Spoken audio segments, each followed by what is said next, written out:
Primeira Carta aos Tessalonicenses, capítulo 1.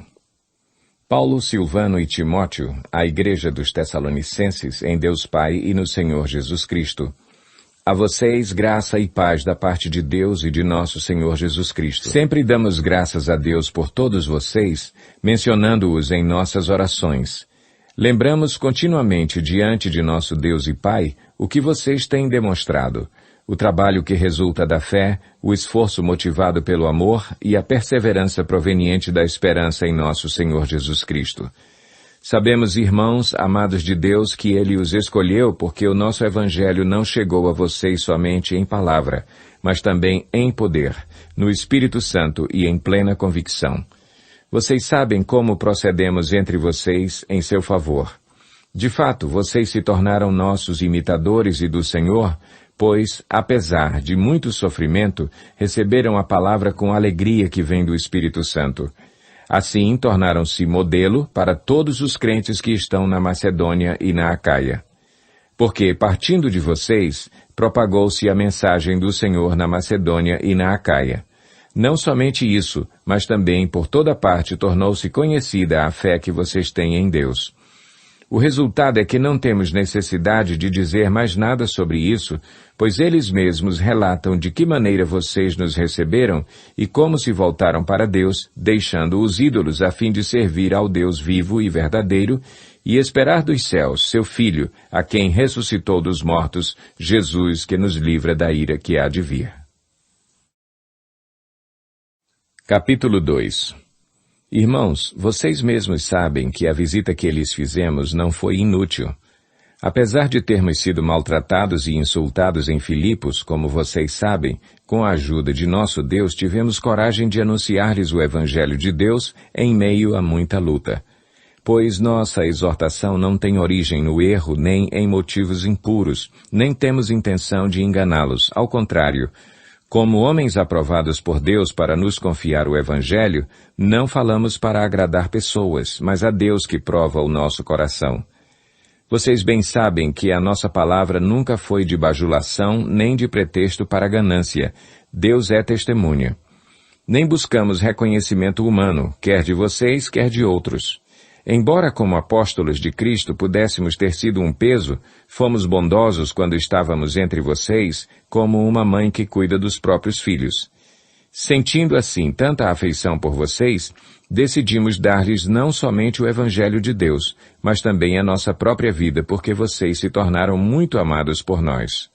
Irmãos, certamente vocês se lembram do nosso trabalho esgotante e da nossa fadiga. Trabalhamos noite e dia para não sermos pesados a ninguém enquanto lhes pregávamos o Evangelho de Deus. Tanto vocês como Deus são testemunhas de como nos portamos de maneira santa, justa e irrepreensível entre vocês, os que creem. Pois vocês sabem que tratamos cada um como um pai trata seus filhos, exortando, consolando e dando testemunho para que vocês vivam de maneira digna de Deus, que os chamou para o seu reino e glória. Também agradecemos a Deus sem cessar o fato de que, ao receberem de nossa parte a palavra de Deus, vocês a aceitaram, não como palavra de homens, mas conforme ela verdadeiramente é, como palavra de Deus que atua com eficácia em vocês, os que creem. Porque vocês, irmãos, tornaram-se imitadores das igrejas de Deus em Cristo Jesus que estão na Judeia. Vocês sofreram da parte dos seus próprios conterrâneos as mesmas coisas que aquelas igrejas sofreram da parte dos judeus, que mataram o Senhor Jesus e os profetas e também nos perseguiram. Eles desagradam a Deus e são hostis a todos, esforçando-se para nos impedir que falemos aos gentios e estes sejam salvos. Dessa forma continuam acumulando seus pecados. Sobre eles, finalmente, veio a ira. Nós, porém, irmãos, privados da companhia de vocês por breve tempo, em pessoa, mas não no coração, esforçamo-nos ainda mais para vê-los pessoalmente pela saudade que temos de vocês. Quisemos visitá-los, eu mesmo, Paulo, o quis, e não apenas uma vez, mas duas. Satanás, porém, nos impediu. Pois quem é a nossa esperança, alegria ou coroa em quem nos gloriamos perante o Senhor Jesus na sua vinda? Não são vocês? De fato, vocês são a nossa glória e a nossa alegria. Capítulo 3.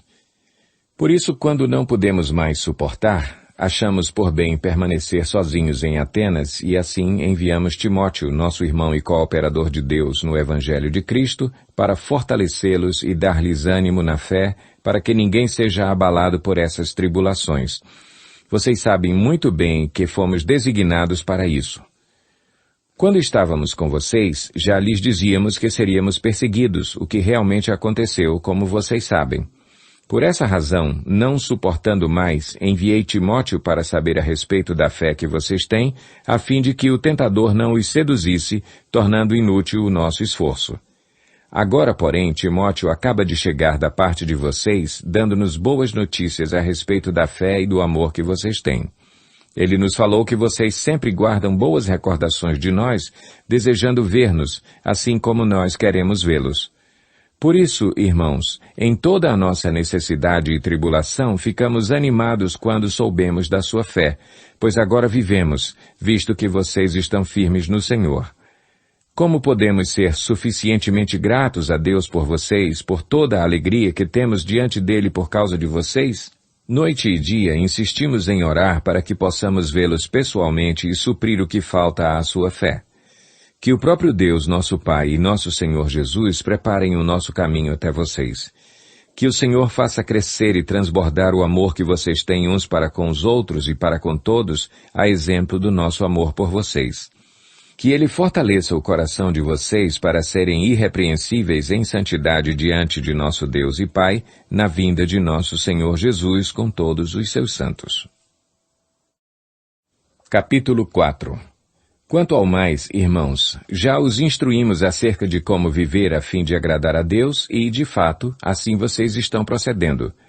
Agora lhes pedimos e exortamos no Senhor Jesus que cresçam nisso cada vez mais, pois vocês conhecem os mandamentos que lhes demos pela autoridade do Senhor Jesus. A vontade de Deus é que vocês sejam santificados. Abstenham-se da imoralidade sexual. Cada um saiba controlar o seu próprio corpo de maneira santa e honrosa, não dominado pela paixão de desejos desenfreados como os pagãos que desconhecem a Deus.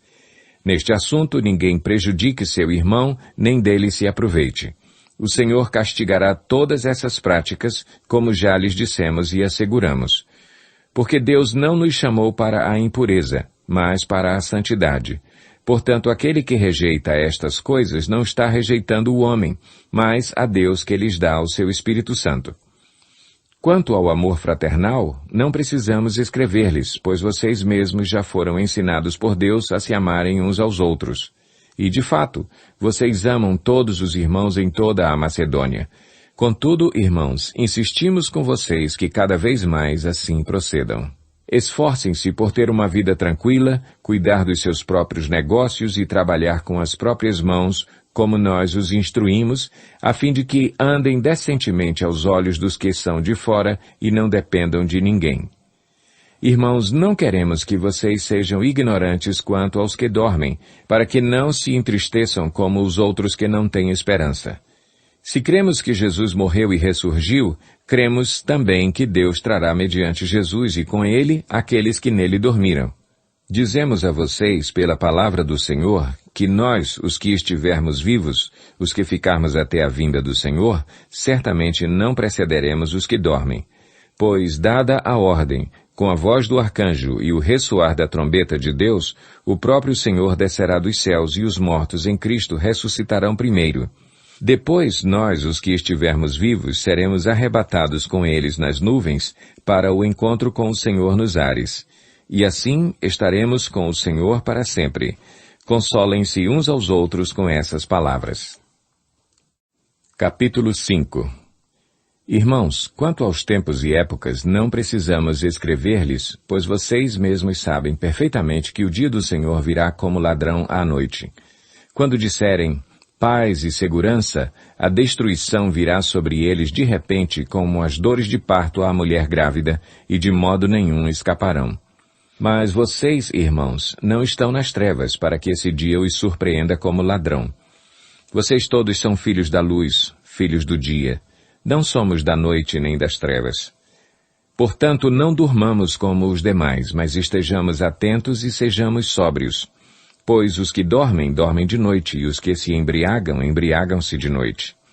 Nós, porém, que somos do dia, sejamos sóbrios, vestindo a couraça da fé e do amor e o capacete da esperança da salvação. Porque Deus não nos destinou para a ira, mas para recebermos a salvação por meio de nosso Senhor Jesus Cristo. Ele morreu por nós para que, quer estejamos acordados, quer dormindo, vivamos unidos a Ele. Por isso, exortem-se e edifiquem-se uns aos outros, como de fato vocês estão fazendo. Agora lhes pedimos, irmãos, que tenham consideração para com os que se esforçam no trabalho entre vocês, que os lideram no Senhor e os aconselham. Tenham-nos na mais alta estima, com amor, por causa do trabalho deles. Vivam em paz uns com os outros. Exortamos vocês, irmãos, a que advirtam os ociosos, confortem os desanimados, auxiliem os fracos, sejam pacientes para com todos. Tenham cuidado para que ninguém retribua o mal com o mal, mas sejam sempre bondosos uns com os outros e para com todos.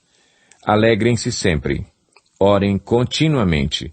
Deem graças em todas as circunstâncias, pois esta é a vontade de Deus para vocês em Cristo Jesus. Não apaguem o espírito. Não tratem com desprezo as profecias, mas ponham à prova todas as coisas e fiquem com o que é bom. Afastem-se de toda forma de mal. Que o próprio Deus da paz os santifique inteiramente. Que todo o espírito, a alma e o corpo de vocês sejam preservados irrepreensíveis na vinda de nosso Senhor Jesus Cristo. Aquele que os chama é fiel e fará isso. Irmãos, orem por nós. Saúdem todos os irmãos com beijo santo. Diante do Senhor encarrego vocês de lerem esta carta a todos os irmãos. A graça de nosso Senhor Jesus Cristo seja com vocês.